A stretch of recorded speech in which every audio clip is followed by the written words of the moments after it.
Hello friends, कैसे हैं आप सब। आशा करती हूँ आपकी तैयारी बहुत अच्छी चल रही है। आज के सेशन में हम बात करेंगे न्यू इवोल्यूशनिज्म की। न्यू इवोल्यूशनिज्म अगर क्रॉनिकली देखा जाए तो डिफ्यूज़न के बाद जो थियरी या कॉन्सेप्ट आया है in the context of anthropology या in the context of publication, आप कह सकते हैं कि जैसे जैसे धीरे धीरे सब्जेक्ट इवॉल्व होता है और डेवलप करता जाता है तो उसमें हम देखते हैं कि कौन कौन सी थियरी धीरे धीरे आई।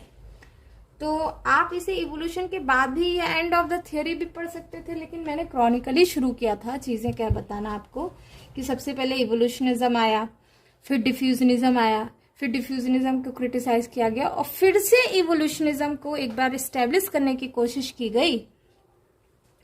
तो हम इसको जो नया फिर से इवोल्यूशनिज्म का देखने का तरीका था उसको हम कह देते हैं न्यू इवोल्यूशनिज्म। तो ठीक है, यहाँ तक बात समझ में आ गई।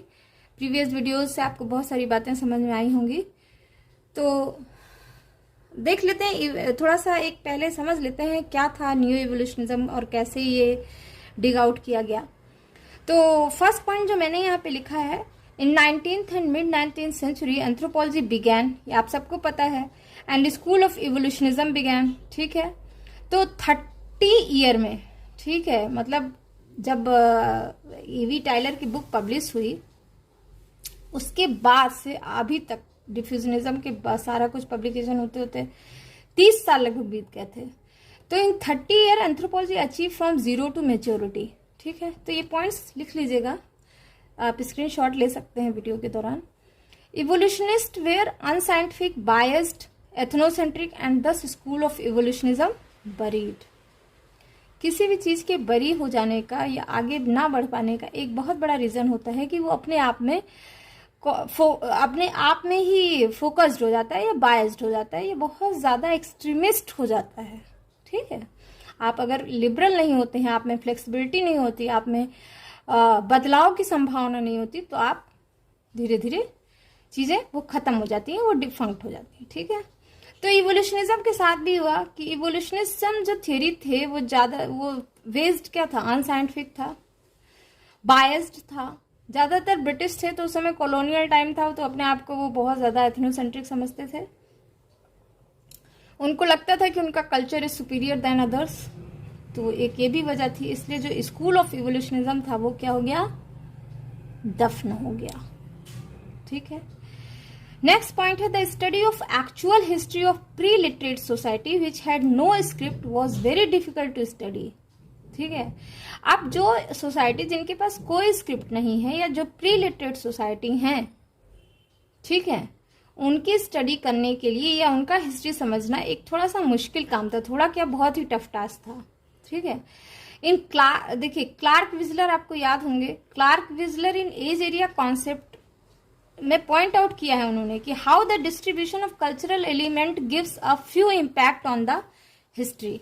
ठीक है, अगर आप क्लार्क विजलर का कंट्रीब्यूशन देखेंगे, हमारे प्रीवियस वीडियो में जाके देखिए जब मैंने डिफ्यूजनिज्म की बात की थी, तो उसमें आया था एक एज एरिया कॉन्सेप्ट जिसमें क्लार्क विजलर ने डिस्ट्रीब्यूशन के हिसाब से ग्रेड बनाए थे।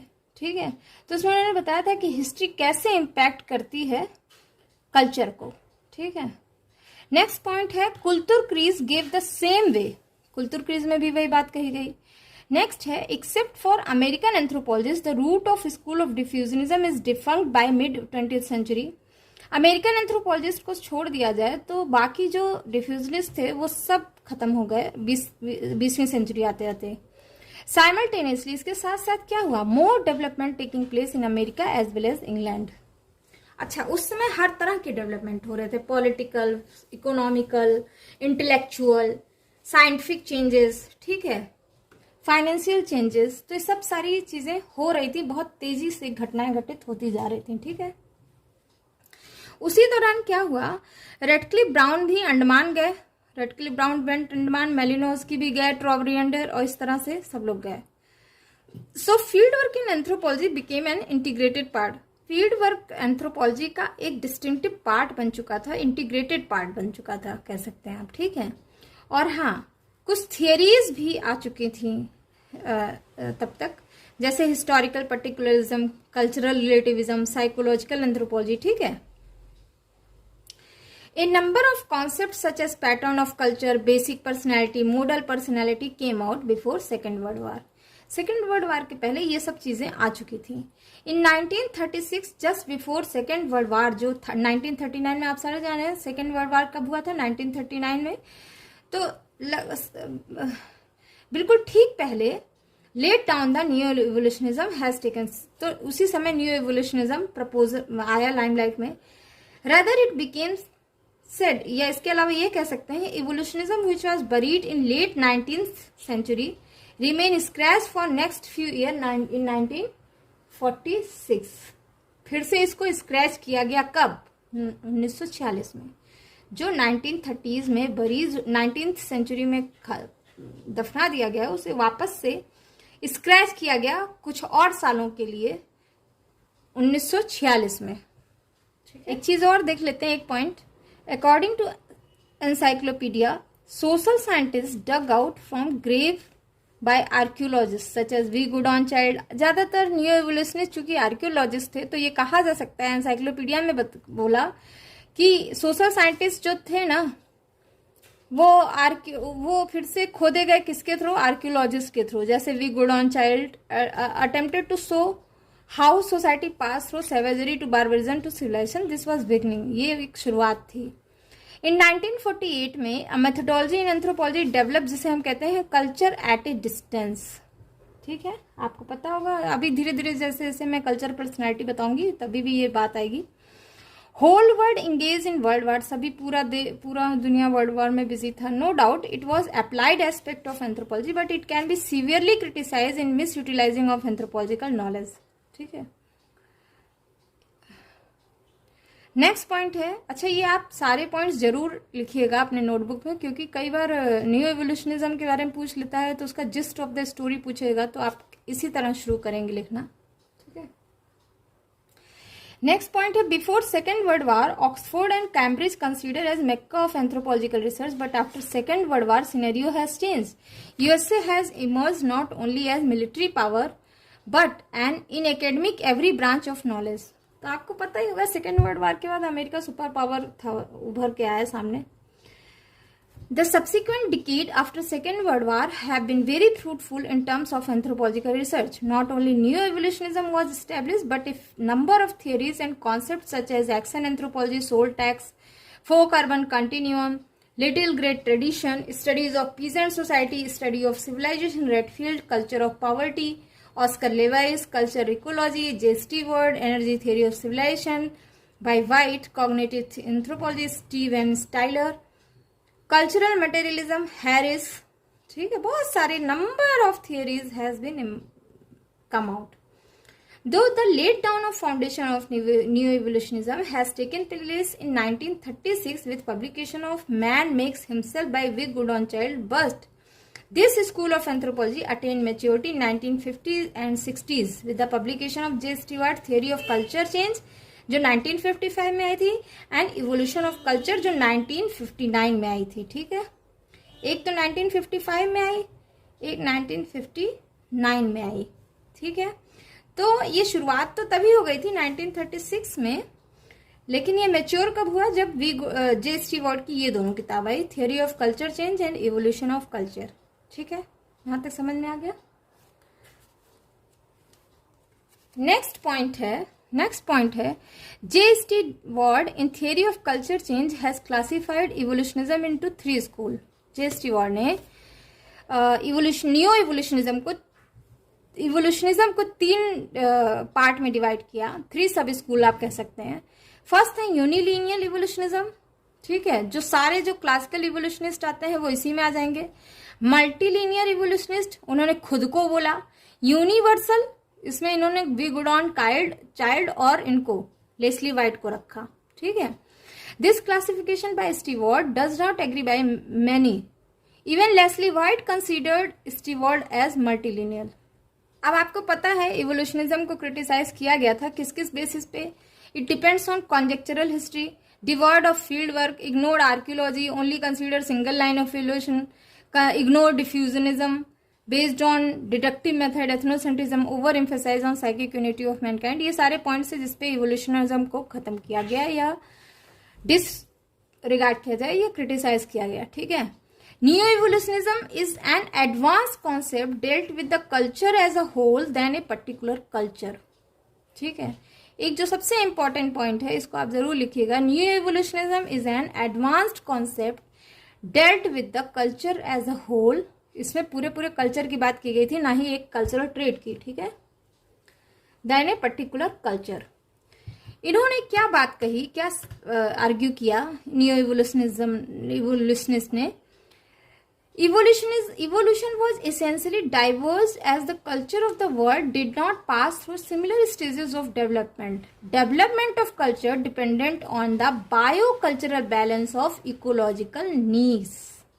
Ecological needs.